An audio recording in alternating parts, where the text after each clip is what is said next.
നിലമ്പൂരിനെ സംബന്ധിച്ചിടത്തോളം നിലമ്പൂരിൻ്റെ ഒരു തെരഞ്ഞെടുപ്പ് ചരിത്രം പരിശോധിച്ചാൽ അറിയാം, പലതവണ ഇടതുപക്ഷ ജനാധിപത്യ മുന്നണി അവിടെ വിജയിച്ചിട്ടുള്ള മണ്ഡലമാണ്. CPIM ചിഹ്നത്തിൽ CPIM സ്ഥാനാർത്ഥിയായും ജയിച്ചിട്ടുണ്ട്, സ്വതന്ത്ര സ്ഥാനാർത്ഥികൾ എന്ന നിലയിലും ജയിച്ചിട്ടുണ്ട്. ഈ രണ്ടനുഭവവും നിലമ്പൂരിനുണ്ട്. ഇപ്പോഴത്തെ സാഹചര്യത്തിൽ സംസ്ഥാനത്താകെ കക്ഷി രാഷ്ട്രീയത്തിന് അതീതമായി ഒരഭിപ്രായം ശക്തിപ്പെട്ടു വരുന്നുണ്ട്. ആ അഭിപ്രായം ഉയർത്തുന്നവർ ഇടതുപക്ഷക്കാർ മാത്രമല്ല, ചില കാരണങ്ങളാൽ ഇടതുപക്ഷത്തെ ചില സന്ദർഭങ്ങളിൽ വിമർശിക്കുകയും പരിഭവം പ്രകടിപ്പിക്കുകയൊക്കെ ചെയ്യുന്നവർ പോലും ഉണ്ട്. പക്ഷെ അവരെല്ലാം കേരളം ഭരിക്കാൻ നല്ലത് ഇടതുപക്ഷമാണ് എന്ന് അഭിപ്രായപ്പെടുന്നവരാണ്. അതിന് കാരണം കഴിഞ്ഞ 9 വർഷമായി കേരളത്തിൽ ഇടതുപക്ഷ ജനാധിപത്യ മുന്നണിയുടെ നേതൃത്വത്തിൽ ഗവൺമെന്റ് നടപ്പാക്കിയിട്ടുള്ള വൻതോതിലുള്ള വികസന പ്രവർത്തനങ്ങൾ, ക്ഷേമ പ്രവർത്തനങ്ങൾ, ഒരു നവകേരളം സൃഷ്ടിക്കുക. അതിൻ്റെ ഗുണഭോക്താക്കളാണ് സാധാരണക്കാരായ ജനങ്ങളല്ല. അതുകൊണ്ട് തന്നെ അവർക്ക് കേരളത്തിലെ LDF ഗവൺമെന്റിനോട് വലിയ മമതയും പ്രതിപത്തിയും.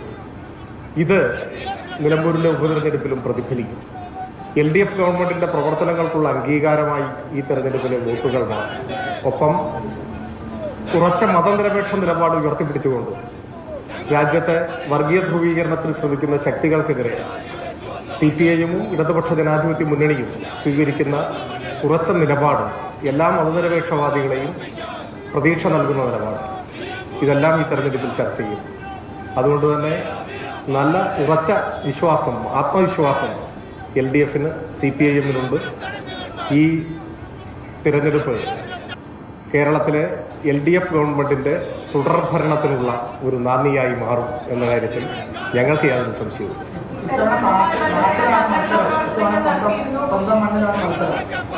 എല്ലാം നാട് തന്നെയല്ലേ. നിലമ്പൂർ നമ്മുടെ ജന്മനാടാണ്.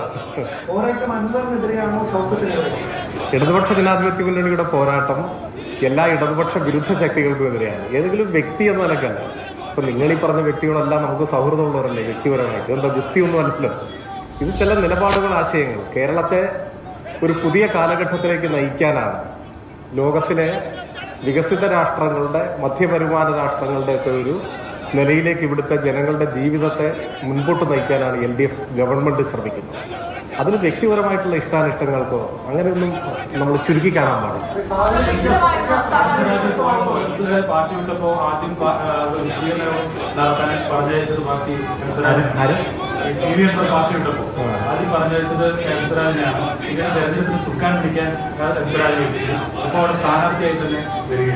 അല്ല, അങ്ങനെ ഒരു വ്യക്തി കേന്ദ്രീകൃതമായിട്ട് കാണണ്ട. ഇപ്പോ ശ്രീ അൻവറിന്റെ കാര്യമാണ് നിങ്ങൾ ഇവിടെ ചൂണ്ടിക്കാണിക്കുന്നത്. അദ്ദേഹത്തിൽ നിലമ്പൂരിലെ ജനങ്ങൾ ഒരു വിശ്വാസം അർപ്പിച്ചിരുന്നു. പക്ഷെ ആ വിശ്വാസം അദ്ദേഹം കാത്തു സൂക്ഷിച്ചില്ല. ഞാനിപ്പോഴും അദ്ദേഹത്തെ അതിനൊന്നും കുറ്റപ്പെടുത്തുന്നില്ല. അദ്ദേഹത്തെ കുഴിയിൽ ചാടിച്ചതിൽ കോൺഗ്രസ് ആണ്, അതിന്റെ നേതാക്കന്മാർക്കാണ് വലിയ പങ്കുള്ളത്. അപ്പോൾ അതെല്ലാം ഇതിനോടകം ചർച്ച ചെയ്യപ്പെട്ടിട്ടുള്ളൊരു കാര്യമാണ്. അവിടെ സ്വാഭാവികമായിട്ടും ആ സന്ദർഭത്തിൽ LDFും CPIMും ക്യാമ്പയിനൊക്കെ സംഘടിപ്പിച്ചിട്ടുണ്ട്. PB അംഗങ്ങൾ ഉൾപ്പെടെയുള്ള മുതിർന്ന നേതാക്കന്മാരൊക്കെ അവിടെ വന്നിട്ടുണ്ട്. ഞാനും അവിടെ പോയിട്ടുണ്ട്. അങ്ങനെ കാണാനുണ്ട്.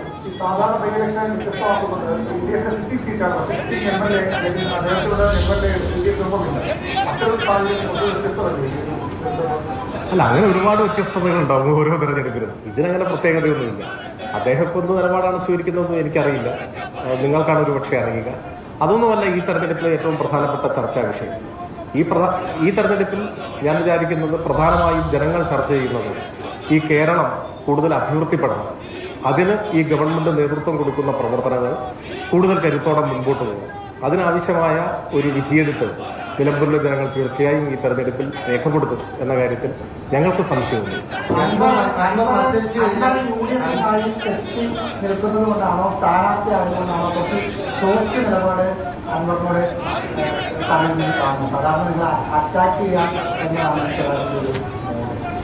അത് നിങ്ങൾ സൂക്ഷ്മമായി നിരീക്ഷിക്കാത്തതുകൊണ്ടാണ്.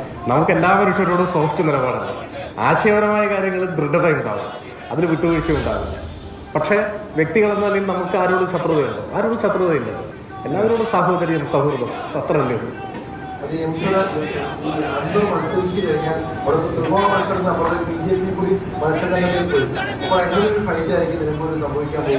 അല്ല, ആർക്കും മത്സരിക്കാനുള്ള അവകാശമുണ്ട്.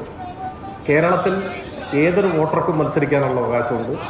അതൊന്നും ഞങ്ങളെ ബാധിക്കുന്ന ഒരു പ്രശ്നമല്ല. ആര് മത്സരിക്കും എന്ന് നോക്കിയല്ല LDF നിലപാട് സ്വീകരിക്കുന്നത്. LDF നാടിൻ്റെ ഭാവിയെ കരുതി, ഇവിടുത്തെ ജനങ്ങളുടെ ഐക്യത്തെ കരുതി ഉള്ള നിലപാട് സ്വീകരിച്ച് മുൻപോട്ട് പോവുകയാണ്. ആര് മത്സരിക്കുന്നു എന്നൊന്നും ഞങ്ങൾ അങ്ങനെ ഗൗരവമായിട്ട് എടുക്കുന്ന ഒരു കാര്യമാണ്. അത് അവരവരുടെ പ്രശ്നമാണ്, ഞങ്ങളുടെ ഒരു പ്രശ്നമാണ്.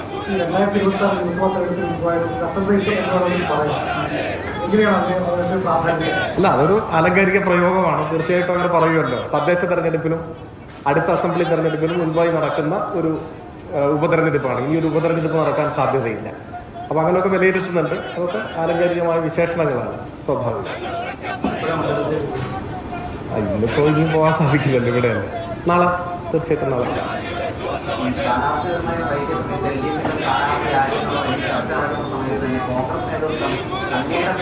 സോഷ്യൽ മീഡിയയിലിട്ട് കുഞ്ഞാലിയുടെ മണ്ണാണ് പറയുന്ന നിലമ്പൂരിലേക്ക് എന്തുകൊണ്ടാണ് പാർട്ടി ചിഹ്നത്തിലേക്ക് ഒരാൾ വരാത്തത്, അവിടെ ചുമതല വഹിക്കുന്ന എംസുരാജ് വരുന്നില്ല എന്നുള്ള തരത്തിലുള്ള ചോദ്യങ്ങൾ അങ്ങേ മത്സരരംഗത്തേക്ക് കൊണ്ടുവരണം എന്ന് തന്നെയാണ് പ്രതിപക്ഷത്തിന്റെ ഒരു ആവശ്യം. അങ്ങയോടുള്ള സ്നേഹം കൊണ്ടാണോ, അങ്ങ് നല്ല എതിരാളിയാണോ അവർക്ക് തോന്നുന്നതുകൊണ്ടാണോ, അതിനെങ്ങനെയാണ് അങ്ങ് കാണുന്നത്?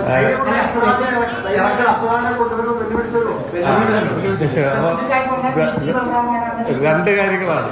ഒന്ന്, LDFന്റെ സ്ഥാനാർത്ഥി നിർണയം വൈകിയിട്ടില്ല. കാരണം ഒരു തെരഞ്ഞെടുപ്പിൽ നമ്മൾ സ്ഥാനാർത്ഥി നിർണയിക്കുന്നത് ഇലക്ഷൻ കമ്മീഷന്റെ നടപടിക്രമങ്ങൾ അനുസരിച്ച് നാമനിർദ്ദേശ പത്രിക സമർപ്പിക്കാനുള്ള അവസാന ദിവസത്തിന് മുൻപ്, അതല്ലേ 2-ാം തീയതിയാണ് എന്ത് തോന്നുന്നു നോമിനേഷൻ സമർപ്പിക്കാനുള്ള അവസാന സമയം. അപ്പോൾ അതിന് മുമ്പ് തീരുമാനിച്ചാൽ മതി. ഞങ്ങൾ മുൻപേ തീരുമാനിച്ച് അറിയിച്ചിട്ടുണ്ട് മാധ്യമങ്ങളെ പോലും. ഞങ്ങളുടെ സംഘടനാ നടപടിക്രമങ്ങൾ പൂർത്തിയാക്കി 30-ാം തീയതി പ്രഖ്യാപിക്കുമെന്നാണ് ഞങ്ങൾ പറഞ്ഞത്. വൈകിട്ടില്ല. 1. 2, നിങ്ങൾ ഈ പറഞ്ഞ പോലെ ചില സുഹൃത്തുക്കൾ എന്നോട് ചൂണ്ടിക്കാണിക്കുന്നുണ്ടായി. എനിക്കതിൽ തോന്നുന്നത്, അപ്പോൾ ഞാൻ മത്സരിക്കണമെന്നത് പ്രതിപക്ഷം കൂടി ആഗ്രഹിക്കുന്നു. അപ്പോൾ അവരുടെ കൂടി അംഗീകാരം ഈ സ്ഥാനാർത്ഥിത്വത്തിൽ ഉണ്ട് എന്നാണ് എനിക്ക് തോന്നുന്നത്. അപ്പോൾ അവർക്ക് ഞാൻ നന്ദി പറയുന്നു. ഇപ്പോൾ ഇയാൾ മത്സരിക്കാൻ കൊള്ളാത്ത ഒരാളാണെന്ന് അവർ പറഞ്ഞിട്ടില്ലല്ലോ. അതെ, അപ്പോൾ അവരുടെ എല്ലാ സഹായം ഞാൻ പ്രതീക്ഷിക്കുന്നു. നിങ്ങളുടെ കൂടി അഭിപ്രായത്തെ മുഖവിലക്കെടുത്ത ഈ തീരുമാനത്തെ പിന്തുണയ്ക്കാൻ നിങ്ങളും ഉണ്ടാവണം എന്ന് ഞാൻ സ്നേഹപൂർവ്വം അഭ്യർത്ഥിക്കുന്നു. ഓക്കെ, എന്നാ പിന്നെ കാണാം. ശരി.